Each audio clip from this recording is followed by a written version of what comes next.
Sure, you've heard of the telepathy tapes and you've seen shows like Stranger Things about gifted or psychic children. But what if I told you telepathy was way more common than most people think? And you may even be telepathic without realizing it. Today, I want to talk about telepathy, signs that you might have it, and the reasons why they don't want you to know. You're definitely going to want to watch this video if you are a gifted kid or a neurodivergent soul, because you may be more telepathic than most. So let's get into it. First of all, what is telepathy? Telepathy is the ability to transmit information through the mind outside of the five senses. In other words, we are receiving or transmitting thoughts, ideas, emotions, and sometimes physical feelings or images. So this can manifest in a couple of ways.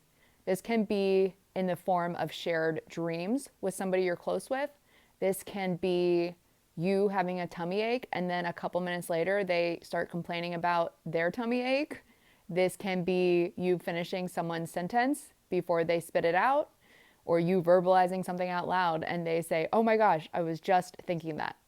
For those of you who are really telepathic and really psychically sensitive, you may even experience physical symptoms when you're watching movies. So let me know in the comments if this is anybody, because this happens to me all the time. When I'm watching a scary movie or any kind of movie and somebody stubs their toe, I literally will feel a tingle in my toe. Or if somebody is using, I can't even say these words on YouTube, but horror movies and some of the ways that they are debilitated, we'll say it like that. I can't watch certain movies because I literally will feel shockwaves and tingles in my body. So if you're already in business for yourself as a psychic, you obviously would already know about this, but I feel like this is something that maybe the everyday person doesn't even realize that they are doing, because it happens so naturally. And a lot of us are also gaslit about our abilities and brainwashed into believing that we don't have them. So I want to talk a little bit about the history of this great nation and government control and interest in psychic experiences and psychic phenomenon. Because if we go way back to the early 1900s, we can already see that the government had interest in, well, maybe it wasn't the government. I'm not sure exactly if this was the government or not, but people of prominence in society had an interest in eugenics and gifted children. And somebody who later ended up working for our military, somebody named Michael Aquino, whose name you may or may not recognize, had apparent ties with this long-run gifted studies. Allegedly, his mother was part of this gifted study that was one of the longest run gifted studies that I believe started in the early 1900s by a man named Louis Terman, who also made the gifted kid IQ test. And what I find very interesting about this connection in particular is that Michael Aquino had a high place in our military. He also founded the Temple of Set, which is an offshoot of Satanism. So you can see that why they might have an interest in stopping these spiritual abilities. And then he also co-authored a book called From PsyOps to MindWar, which tells me that perhaps our military had an interest in psychic warfare and maybe we're interested in mind control over using weapons of force. And then if you look into popular literature that came out in the 90s, what I'm thinking of is a book called The Illuminati Formula Used to Create an Undetectable Total Mind-Controlled Slave by Cisco Wheeler and Fritz Springmeier. I'm not sure how popular it was, but Fritz Springmeier did write a couple of books about monarch programming and mind control, which is a supposed offset of MK Ultra. And this would have taken place mostly in the 60s and 70s when they were doing the mind control experiments through MK Ultra, but it also got shut down, and many people think that that research continued on into programs like Project Stargate or even the Gifted and Talented program, and potentially running these kind of experiments on gifted children. Again, this is all alleged, so don't take anything I'm saying with absolute fact. This is just something to consider and think about. And like I said, what I find interesting is that in this book about monarch programming, Michael Aquino was specifically mentioned as a programmer. So this book, which again came out in the 90s, has a lot of information on mind control and how they may go about doing mind control on the masses. And another interesting connection I found between the techniques or the programming tactics discussed in this book about monarch programming, they discuss things like flashing lights, the use of substances when it comes to programming, and then sound frequencies. And it immediately makes me think of the gateway tapes, which is what people remember when it comes to the GATE program or the Gifted and Talented program. A lot of people associate the gateway tapes with that program. And again, this is all alleged because I personally cannot find evidence that says, yes, they absolutely played the gateway tapes for us. I could only find information that is all alleged from people's mouths or their own personal testimonies. So many gifted kids remember hearing the gateway tapes. And why this is interesting to me is, again, because the government was studying Monroe's work and they were experimenting on psychic phenomenon and trying to study consciousness outside of time and space. So my question is, were gifted kids part of that early studying of consciousness outside the realm of time and space? Because gifted kids and children in general naturally have the right brain waves that you really need to be tapped into in order to experience these psychic phenomenon. So as you can see, there's a big web here, and I may jump back and forth a lot as I'm trying to paint the picture for why they might want to hide this from you. And for me personally, I think it goes back to the psychic warfare that is going on in our world right now. Whether you want to look at the prophecies and about the end times that a lot of people talk about when it comes to religion, if you want to look at the religious wars seemingly being fought in the media, the popularity of Gnosticism, Satanism, and pop culture. So there's a lot of interest in the, I would say, I guess, the area of psychic warfare or psychic phenomenon, or the study of consciousness in general, and even the study of psychology could fall into this category.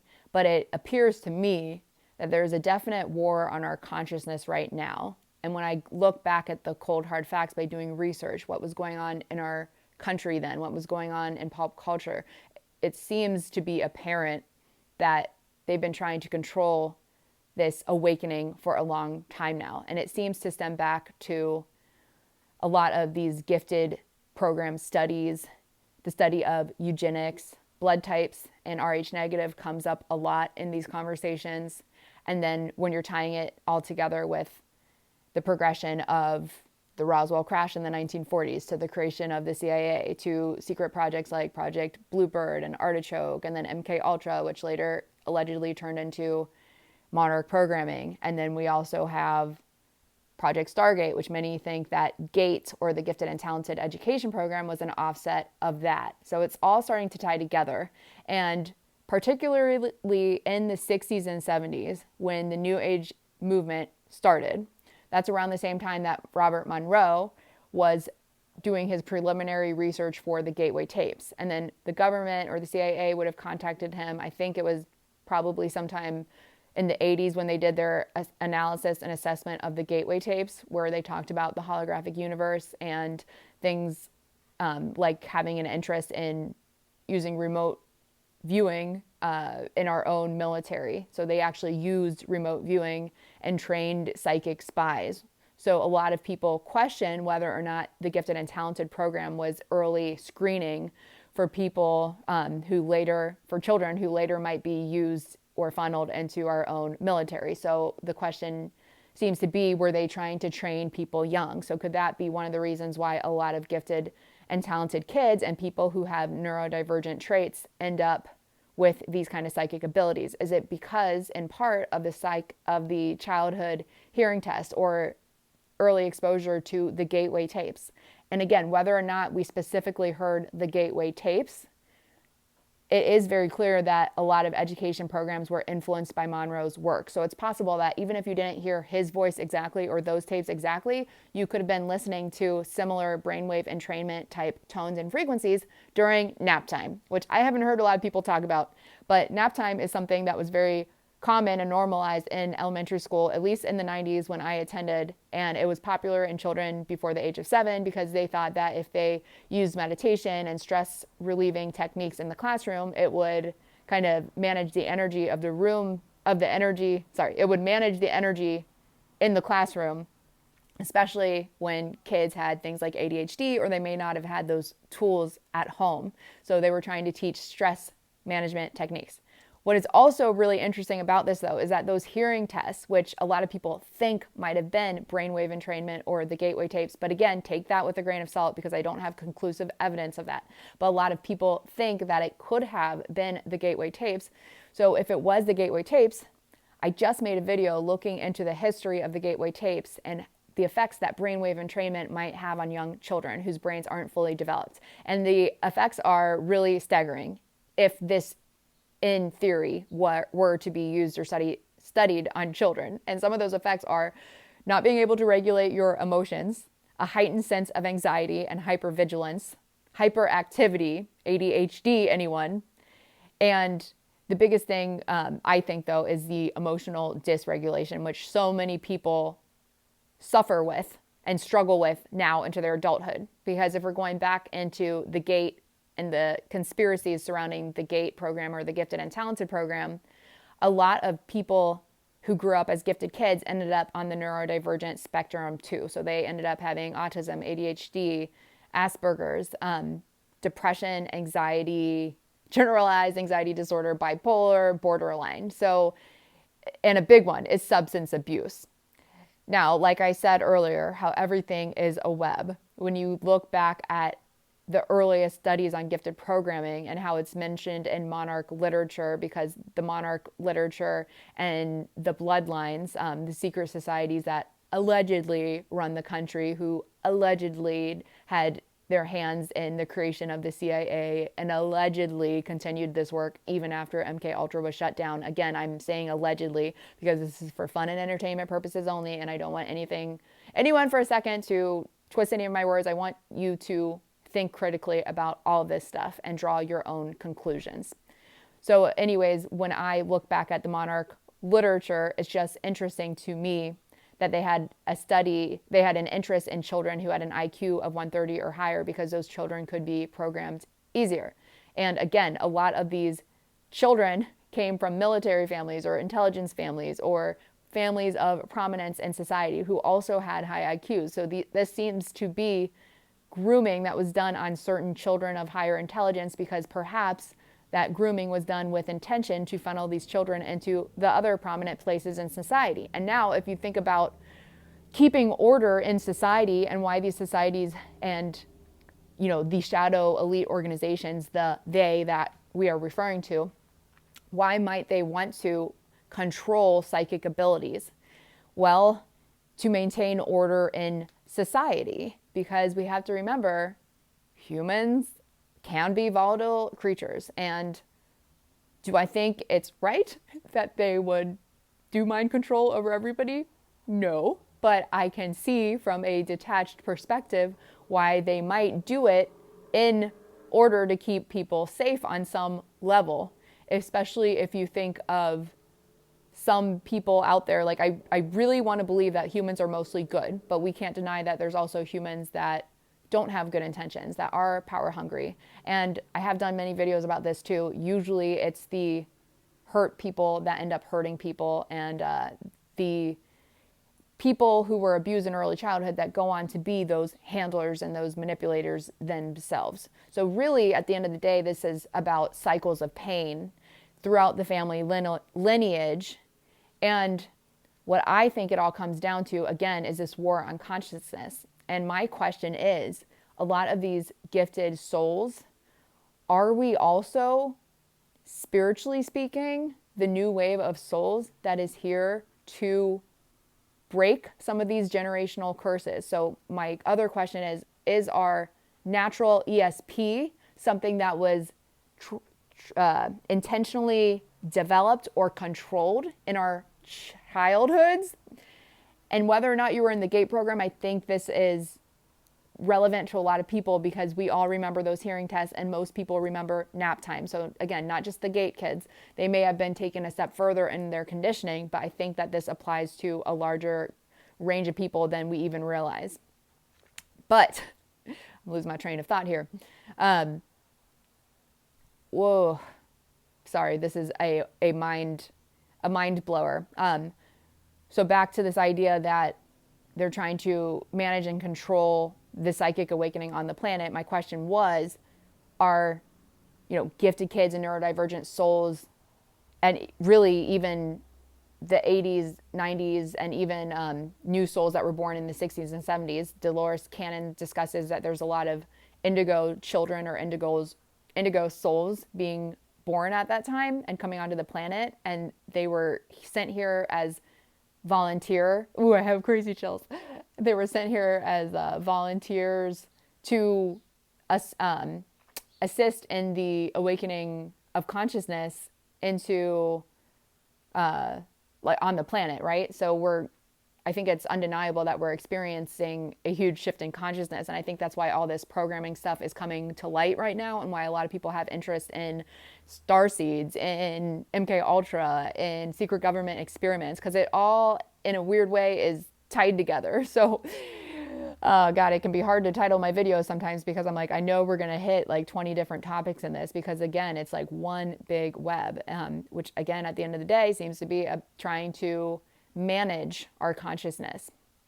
So when it comes to telepathy, as I was saying, and what I'm wondering, and what I'd love to hear your feedback on is, do we think that our government or people of power in our society were intentionally trying to cultivate and control these abilities in children at a young age? And then they continue to brainwash and control through media, which they do talk about in the Monarch programming literature. They talk about Disney programming, and I've talked about it a lot when I talk about relationship programming on this channel. I just started a new playlist for relationship programming, and I have made a lot of videos about honeypots recently. So I talk about programming and Disney programming a little bit in those videos too, just to show you how these archetypes of relationships, these examples of relationships we learn as children, it's so crazy to start comparing your adult relationships to them and to see how much they shape our idea of what a relationship should be like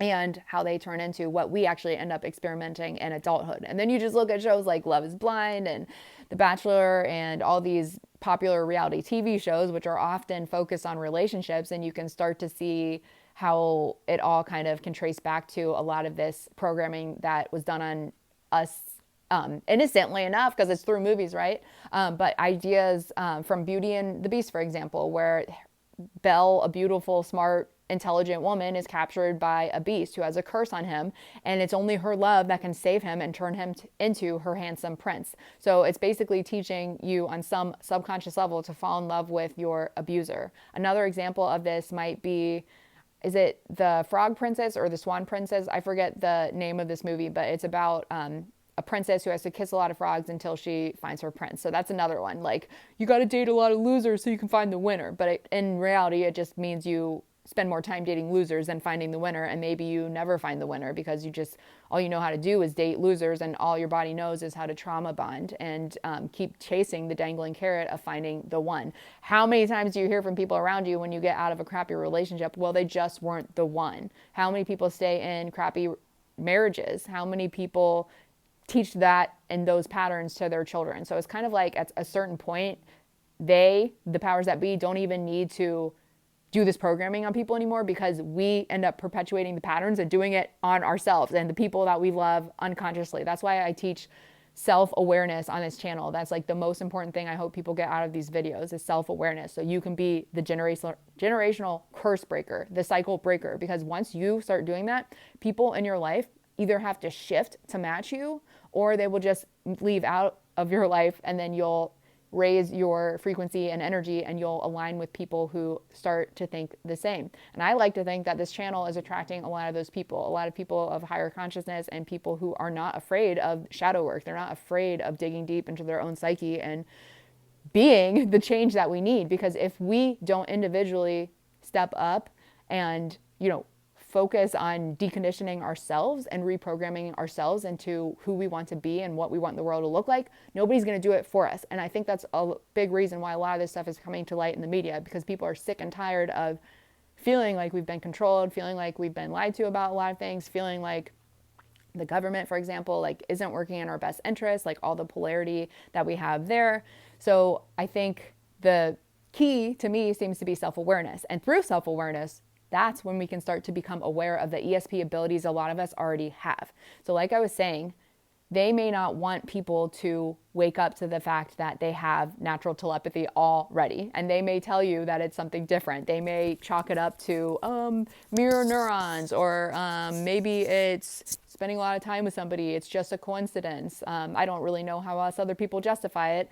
But the other thing is that they show us things like gifted children being experimented on in movies and media. And it's usually like pronounced telepathy or telekinesis, like things that seem so off the wall that you're like, yeah, that's not going to happen in real life. So when we start to loop the idea of telepathy or ESP into the extreme version of that, then we start to question whether or not what we have is actually telepathy or even forms of telekinesis or whatever ESP that we have specifically.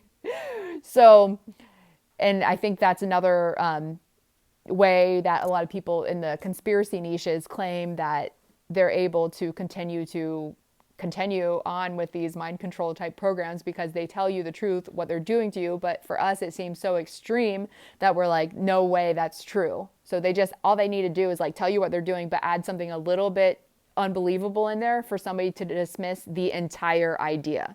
So in the same way, that's also kind of what they're doing with psychic senses and telepathy. It's kind of like, oh, here's all these movies about it and like magical, things manifesting out of thin air, just like portals left and right. And everything is so dramatic, and there's fire and there's wands and there's witches and werewolves and all this. But what if that stuff was already in existence around us, except not in such an extreme version? For example, what if there were actual vampires and people who, did certain things similar to what vampires do, except they're not walking around looking like a vampire. They're not, having their teeth come out like that, or maybe they are, I don't know. I'm sure you guys maybe have heard of some of the videos on TikTok or seen some of them where somebody has retractable teeth. I don't know. We also live in a world of AI and retract really cool special effects. So, maybe take that one with a grain of salt.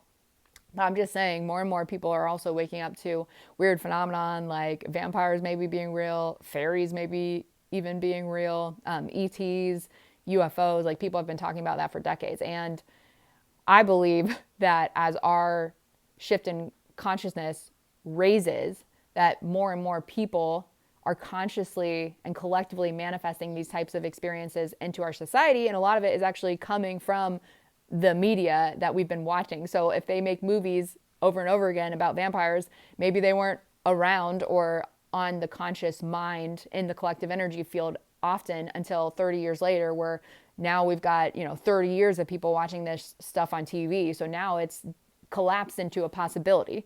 Because I also kind of think of I often talk about and I often think about the double slit experiment and how everything exists as a potentiality until it collapses into a waveform when it is observed by the viewer. So in other words, anything can happen. And as some teachers say, everything that could ever happen in your lifetime, any potentiality of any decision that you might make already exists in a parallel universe. But it's your consciousness that aligns you to a specific particular path.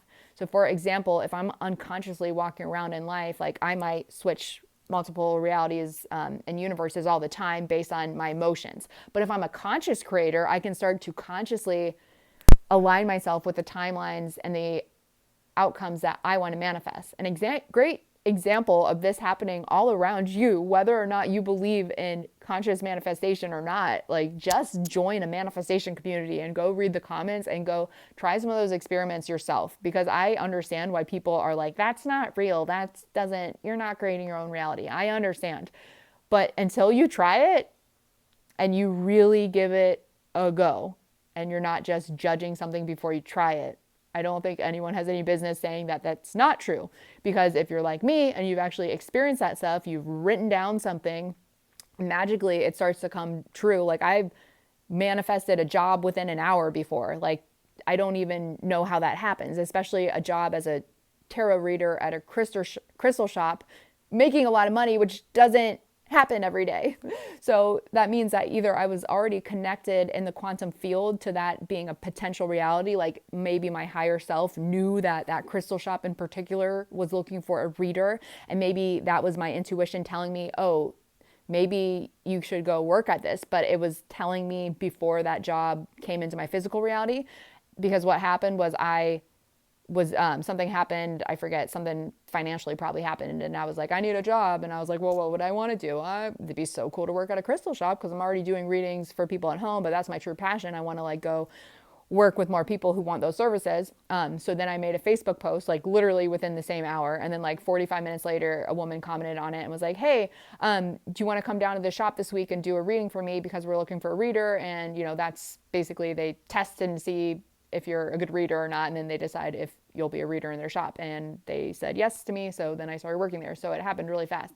So anyways, one potential, like I said, is like you either pick up on that reality beforehand, so you're consciously aligning yourself, or it's like I don't know, actually maybe that's it, maybe that's how it works. I was gonna say, or I consciously decided that I wanted that, and then I aligned with the decision of what I wanted. So then the universe is like, okay, you decided that you want to be a tarot reader, so now let's bring this reality where that shop is hiring somebody into your experience. So it can happen really quickly when you align with something. And I've also had this happen when I could feel something really negative happening. For example, one time I was with somebody that I did not want to get pregnant with, and that was a fear of mine that I did not want to. And I remember thinking a negative spiral about it, like, oh gosh, I hope I missed my cycle. I hope I'm not pregnant.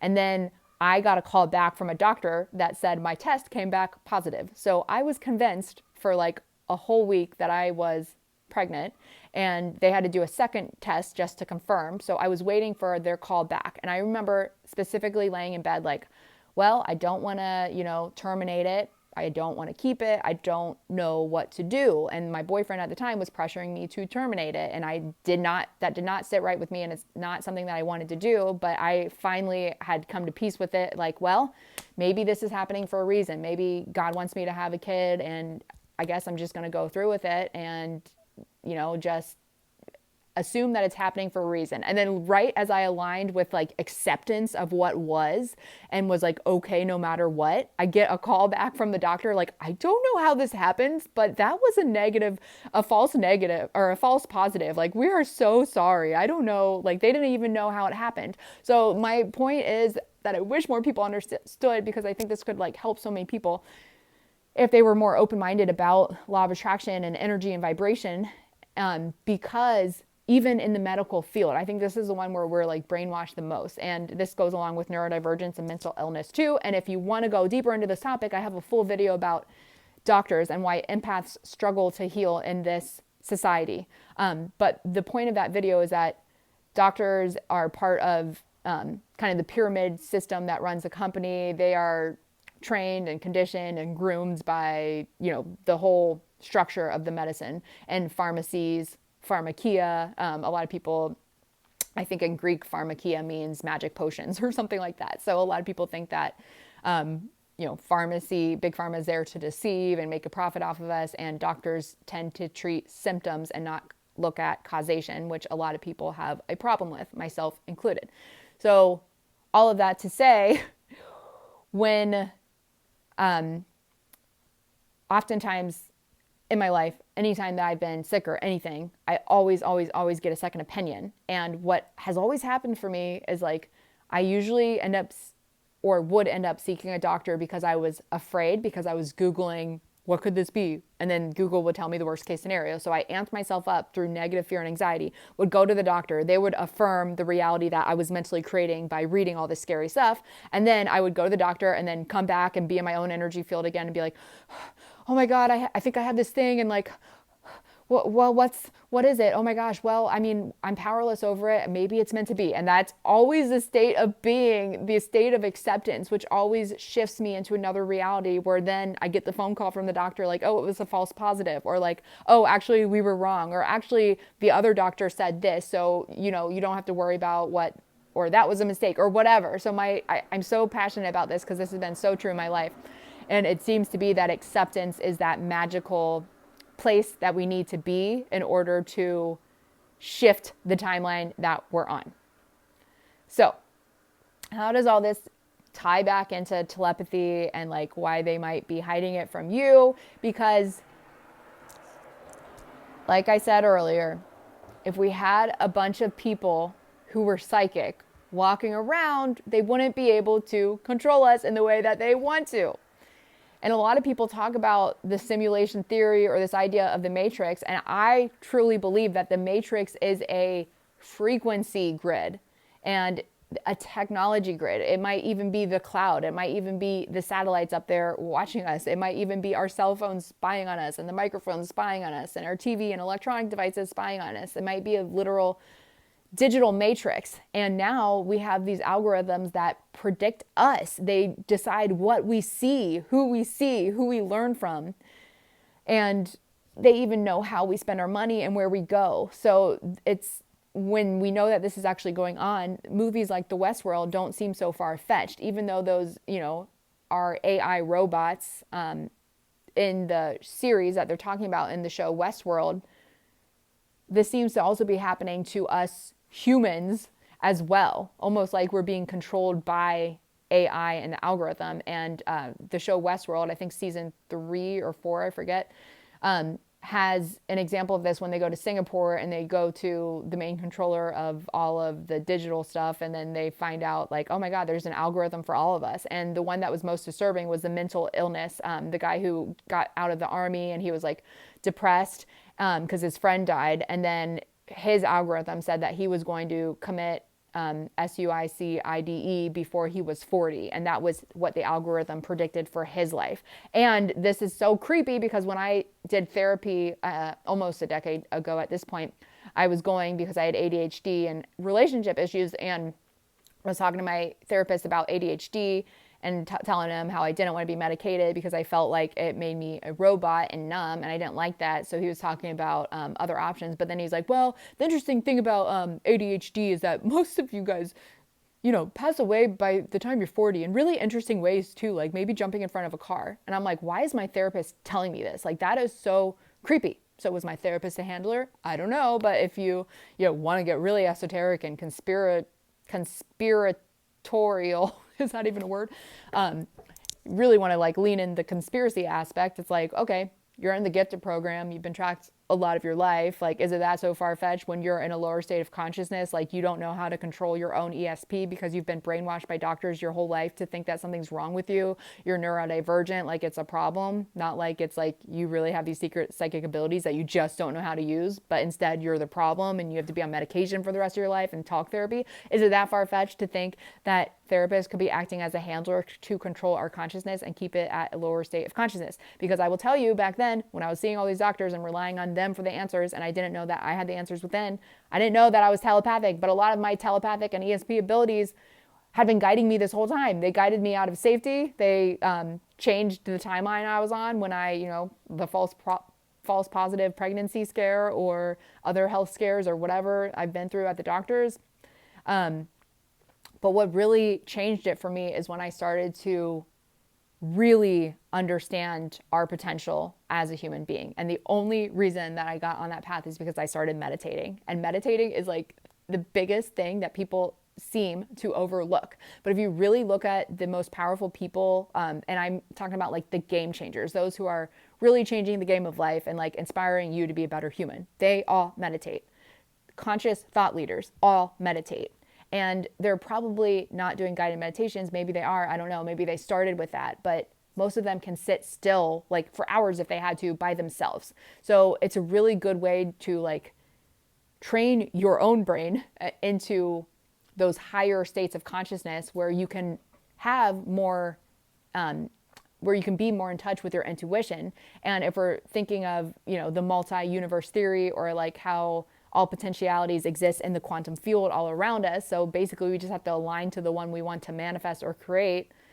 If everything exists in the higher mind, it makes sense to me why when you quiet your mind and you raise your frequency, then you start to see what you normally don't have access to before. Because if your mind is always in anxiety, if you're always in a trauma bond, worrying what your partner is thinking, or worrying that he's cheating on you or he hasn't called you back, if you're always stuck at a job that you hate, if you're on a medication that makes you feel sick, if you're brainwashed and you're watching so much TV all the time and you don't even know how to sit still with yourself, if you're always listening to music and can't control the silence, you are not able to tap into those higher frequency timelines. So you're not able to get access to your own personal $1 million idea, your own personal timeline where you're a psychic healer, your own personal timeline where something really good happens and you impact 1 million people. Instead, you've got all these little distractions.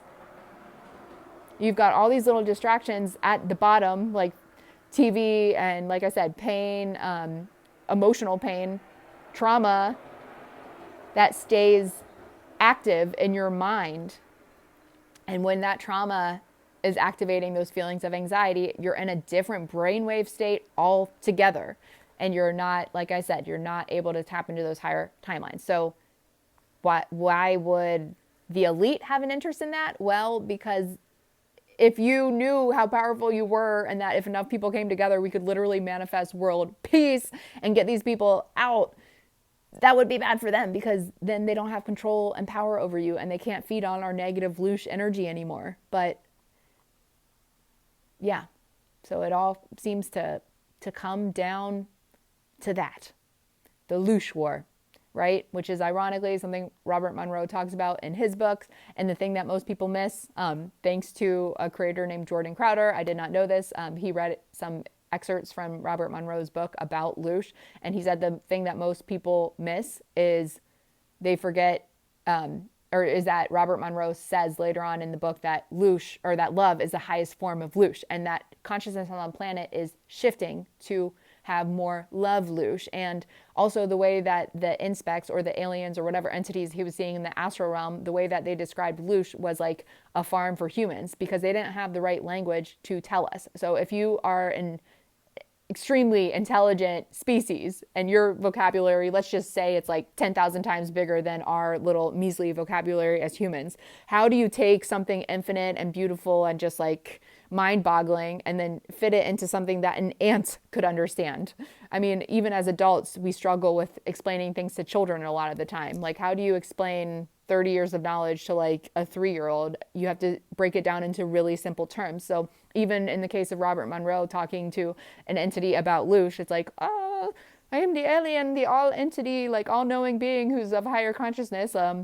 What is a term that you might understand? Let's try this English word. Okay, that should be, farm could be a good thing, right? And then, Robert Monroe or whoever he's sharing it with interprets that idea as like, oh my God, a farm, because that individual had a bad interpretation of like a farm and what we do to farm animals. So you see how this stuff can get mixed around. And it's so important to always ask questions, always keep an open mind. Don't take anything at face value.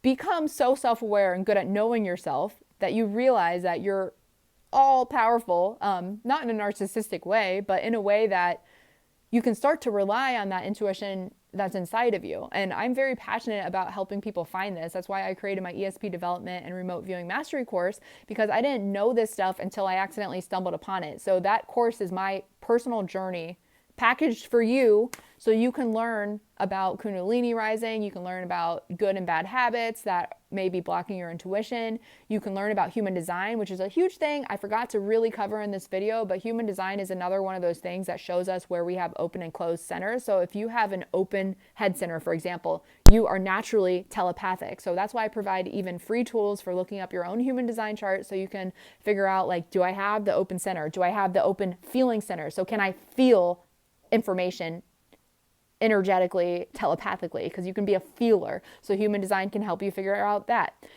Is it my spleen center, which is my intuition? So am I telepathic through my intuition? Am I telepathic through my mind, my intuition, through my dream world? Am I clairvoyant? So like these are all different forms of telepathy that most people don't even realize that they have. But again, we just write it off as like, oh, that's something that only happens in movies and TV, or like, oh, it's just a dream. Like we don't, maybe. But like it's another, the other thing I realize is a lot of people are afraid of talking about it to other people because they feel like they're going to be looked at as crazy. But what I found is that the more you talk about it, the more other people will open up to you and be like, that happened to me too. I've gone here. And that's why things like Gate and the Mall World and psychic abilities are like so popular right now on the internet and social media, because people have been sitting on this stuff for so long and holding it in and feeling like they can't talk to anyone about it because they're going to be looked at as crazy. But now all of a sudden it's exciting knowing that it's normal to have these psychic experiences. It's normal sometimes to have prophetic dreams. It's normal to be able to finish the sentence of somebody that you're close with. It's normal to be able to think of somebody and then they call you a couple days later. It's normal. Like we're all connected through the quantum field. And honestly, I think at the end of the day, what makes these things happen, it's like when we start to rise in consciousness and get intentional about where we're heading with our thoughts, with our own energy, versus living on autopilot and letting these organizations control who we are through their own synthetic algorithms.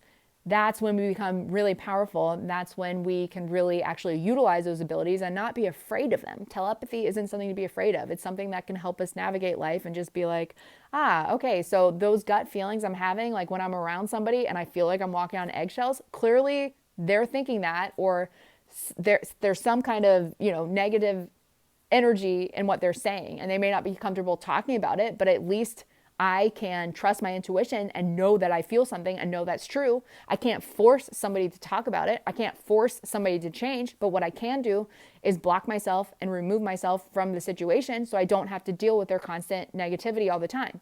So that's like the biggest thing I've learned, and I think this is another side note, another trap that keeps people stuck is codependency. So this idea that people think that, well, I just have to stay with somebody, or I can change them if I love them enough. Like that just feels like another PsyOp to me, fed to us through Disney movies and programming. And, if you suffer through enough, eventually you'll find love, right? If you work hard enough, you'll eventually get that promotion, right? But in reality, you're just wasting years of your life, like having a really hard time, when in reality, if you were the conscious creator of your life and you consciously understood your own patterns and stopped blaming everything on the other person, which is part of codependency, we use other people in our life as an excuse to not focus on our own patterns. So instead we can say, well, you were mad, that's how I felt like this. So like you did that, that's why I feel sad. You did this, that's why I don't like blah, blah, blah. So we constantly give our power away to other people, and we don't even, it's so crazy to me, especially because I used to do this all the time,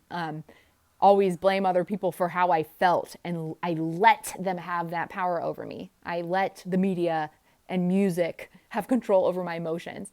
But like I said, the second I started meditating, the second I did all the things that are listed in my ESP development course, the second I really got a hold of my energy and understood like my own energetic blueprint through human design, through astrology, learning my own cycles and behavioral patterns, then everything changed, because I started to take the focus inward. I stopped relying on the external world to tell me who I am, and I decided who I want to be. And then I make decisions every single day. I got so good at just feeling into my own frequency and being able to say, okay, Alex, you need to rest right now because you're in a state of fear.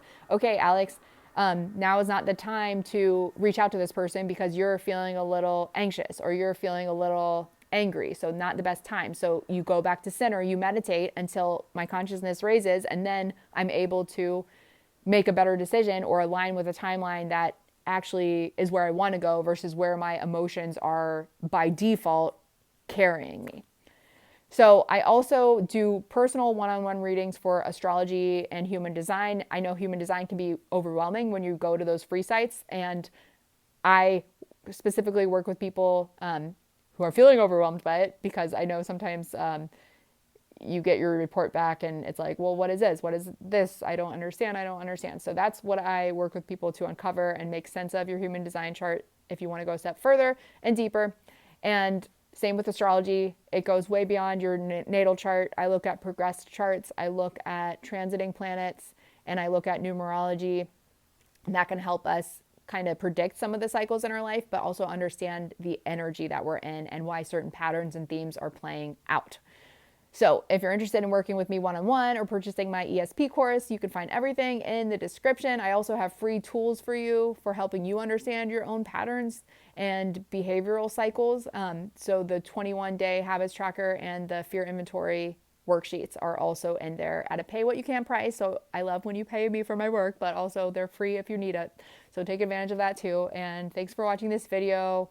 Let me know if you guys have ever experienced telepathy and if you want more videos on this subject. So thanks for watching. I'll see you guys in the next one.